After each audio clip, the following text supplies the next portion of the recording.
Vamos começar então essa aula, e o objetivo dessa aula é a gente entender a fundo o plano cartesiano, em especial para a gente entender como ele vai funcionar dentro de um jogo.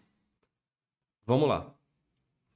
Então, o plano cartesiano, assim, vamos antes do plano cartesiano, para a gente entender melhor as coisas. Quando, por exemplo, eu olho para minha bola e eu vejo que ela sempre vai para frente, vocês entendem que ela está numa linha? Então, olhando essa linha aqui, eu consigo dizer que ou ela está aqui, ou se a bola for mais para frente. Agora, na verdade, ela está aqui, certo? Uma linha, eu consigo mostrar essa posição somente nessa linha. Então, isso seria um jogo de uma dimensão. Com o plano cartesiano, que é... O que é o plano cartesiano, então? De forma bem simples. É a gente pegar dois eixos, ou seja, duas dessas linhas, com posições em x e y, por exemplo. X sendo essa parte horizontal, da esquerda para a direita, e o y de baixo para cima.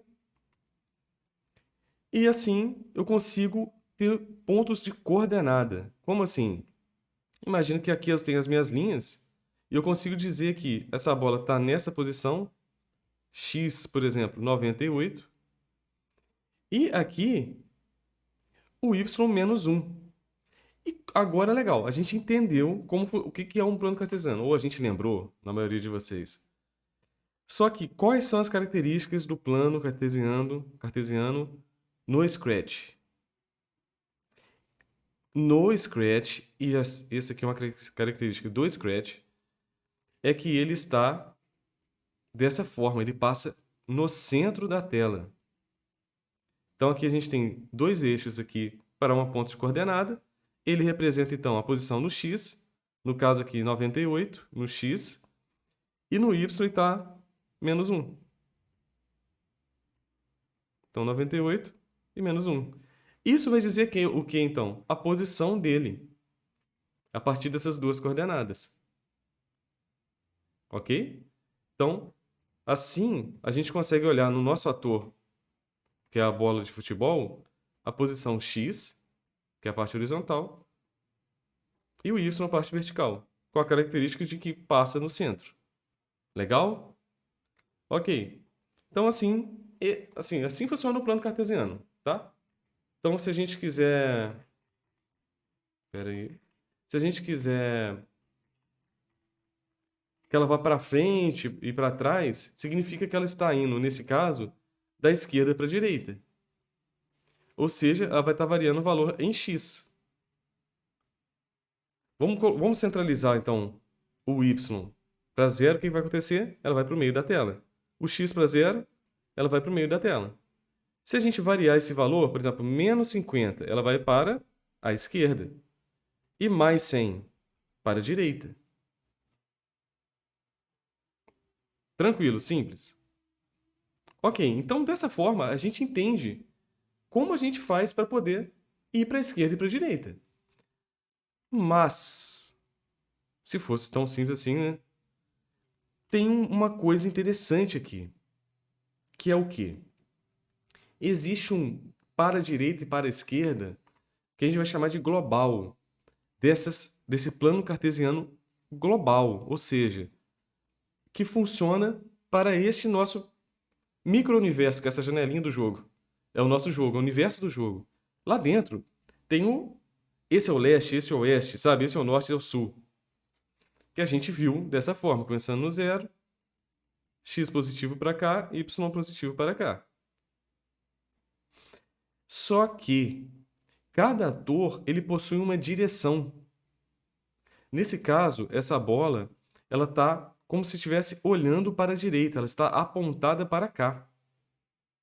E quando a gente diz que você sempre vai mover 10 passos para cada repetição dentro desse game loop, desse laço de jogo, quer dizer que ele está 10 passos para a frente dele.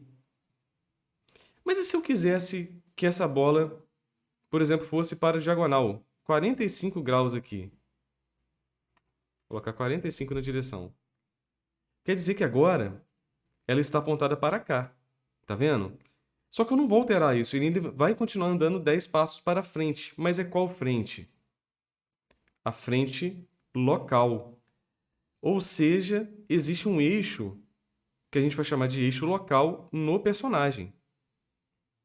Ah, agora ficou mais complicado, né? Então valeu a pena a aula agora. Então existe um eixo global. Vou colocar uma outra cor. E o eixo local. Um X local e um X global e Y global.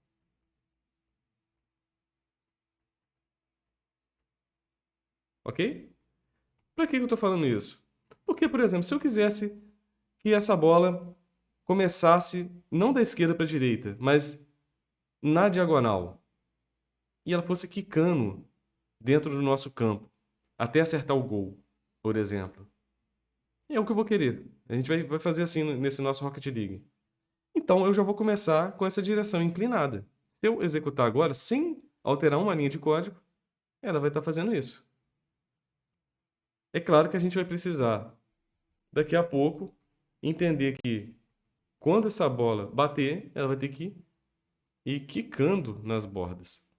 Mas, por enquanto, é importante a gente entender a fundo esse plano cartesiano, tá?